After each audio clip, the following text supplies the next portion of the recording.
Hello, everyone. Welcome to my channel. My name is Melissa, and I am the creator of Think Me First and Rock Your Vibe Apparel. So, welcome. What I do is I help you focus on you, and that's our whole goal here. So, without further ado, let's go ahead and get started with today's topic. We are going to be talking about how to learn to say or how to say no easily and without guilt. I mean, this is a very problematic issue for many people where they tend to overcommit and things of that nature. I used to be a very big victim of it myself. I'm a people pleaser, so I would say yes to everything, and it caused a lot of stress and things on top of that. So let's just after you get done watching this video, you're going to have a better understanding of why we feel guilty for saying no, why we need to learn how to say no, and maybe how to say it without feeling guilty, and then some techniques to help you say it more easily. Okay. So that's the whole goal here. And, feel free to put any comments in the chat box that we can share as well as we go along.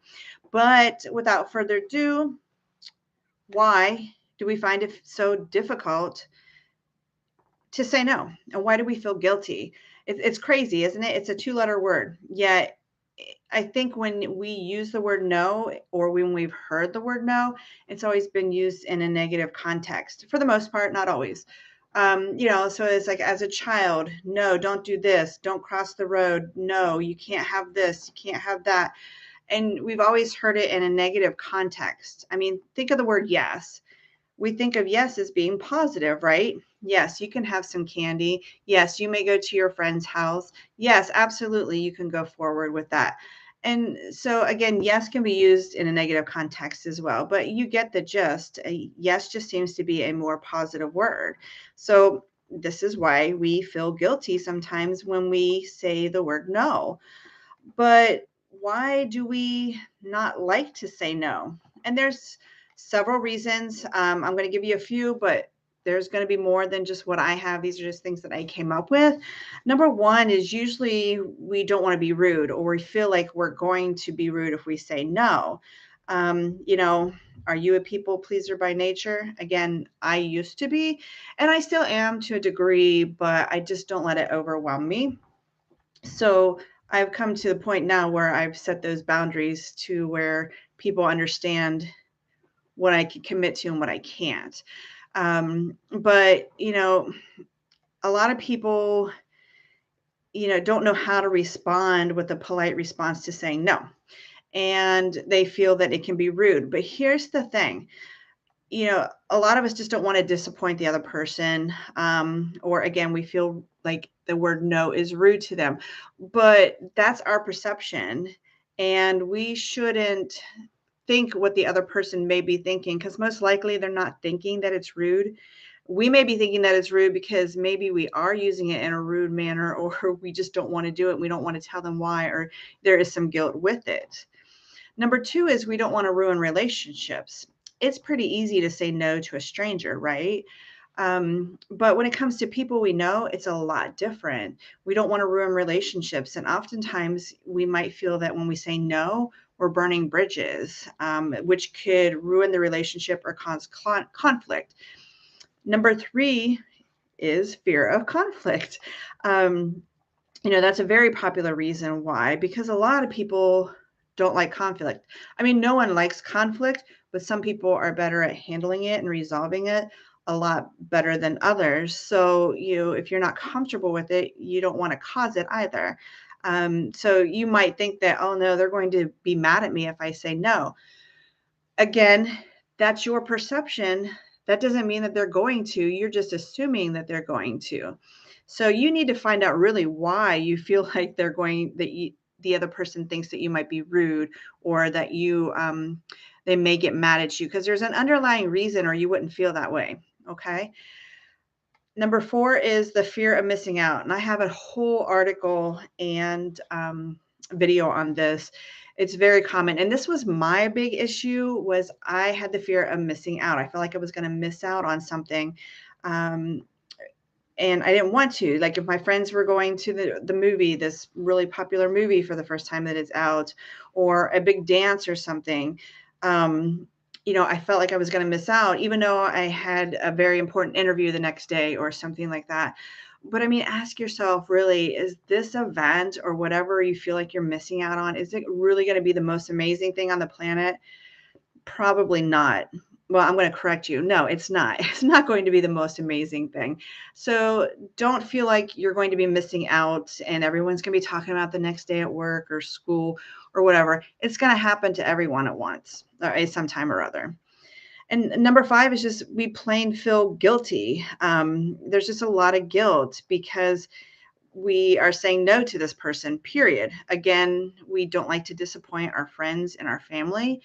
And many times we'll second guess ourselves and guilt ourselves into saying yes just because we feel guilty. Again, it's up to us to find that underlying reason why we feel so guilty about saying no. So why do we really need to learn to say no? Well, learning to say no can help you set boundaries. Very important. It lets a person know where or what you are willing to do or not do or be committed. When you have confidence in yourself, it also plays a role in saying no. Like, for instance, have you ever been pressured into doing something you're not comfortable with, or you know that outcome is not going to be favorable? Maybe you just you don't want to overcommit volunteering, so you only volunteer for 2 projects for that month. Perhaps you limit yourself to going out with friends maybe on Sundays for only 2 hours, depending on what you have. There's a lot of ways to say no, but the setting the boundaries is very, very important, because when you set boundaries for other people, they'll start to recognize, again, what you're willing to do, what you're not willing to do, your commitments. But you also show yourself self-love and respect for yourself when you set these boundaries and abide by them. Because when you overcommit and you're doing things constantly because you can't say no and you're always saying yes, with that, it brings stress, and it wastes your time. And time is valuable, right? We are limited with 24 hours in a day, and there's so much to do. But when we do this and we overcommit ourselves and we cause all this extra stress, then it spirals into anxiety, then lack of sleep, and then we get angry, our body aches, and then, much, much more. It just all trickles down from there. So think about your own well-being first, all right? You are responsible for yourself, and whoever the other person is, they're responsible for themselves. And then, honesty is the best policy. If you're needing to say no to a friend or a family member or someone who means something to you, if you say it in a sincere and authentic way, they're going to know, okay? So don't worry about that. And then as far as your friends, if you feel like you're saying no all the time, maybe mix some yeses in there and go to some things and not others. Again, this lets them know that you're willing to do this or not willing to do that. But if you say you're going to do this and you got the integrity and you do it, so then they're not going to be upset when you say no because you have something to do. All right. So the formula to saying no is to be honest, plus be brief, plus offer a reason why, and then that equals a polite way to say no. Some examples maybe like I can't commit tonight because I have other priorities at the moment. I'm sorry. All right. Maybe next time. Or now is not a good time because I'm right in the middle of something. So if you call later in the week, I may have some time available. Or perhaps it's like, no, I believe it's not a good fit for me right now. Okay. So those are just some examples. But here are some techniques for learning to say no. Again, honesty is the best policy. Just be honest with them. As long as you're genuine, authentic, and sincere, they will understand. There's no reason to over-explain. Okay. Sometimes it doesn't even warrant an explanation. Eric Brewer, a friend of mine, puts it best in one of his Facebook posts. No can be a complete sentence.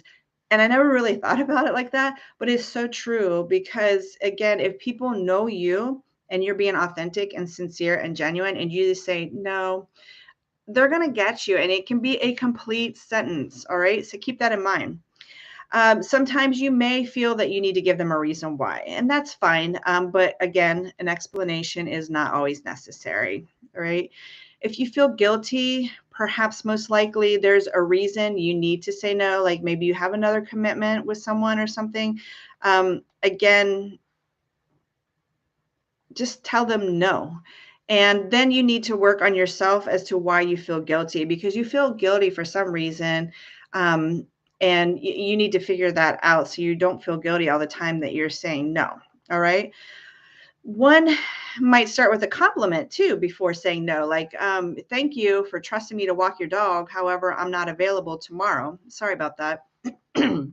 Excuse me. That's an example. Or maybe ask for more time before committing. Like, I'll be back with you. Be sure and say, well, no, thank you, not right now, but I'll get back with you. And just be sure to follow up on that approach. If you say you're going to be back with them, keep your integrity about yourself and get back with them. You can give a clear no. Again, you don't want to just string along or mislead someone. Thank them and encourage them. Like an example could be like, I'm thankful you thought of me for this project, and I wish you the best of luck of finding someone else, but I can't do it at this time. That's a polite way. And it's okay if someone gets upset with you when you say no. Again, if someone's getting upset with you, that's on them. That's for them to figure out, right? You're responsible for you, and they are responsible for themselves. But if they're feeling that way, there's something they have to resolve, and it's not about you. So if people get angry with you, it's not about you. It's usually something about them. I mean, unless you intentionally do something negative to them, right? But those are just a few ways of doing that. So I wanted to do something a little different with you guys this evening. So thank you for sticking around, and I'm going to do my regular plug.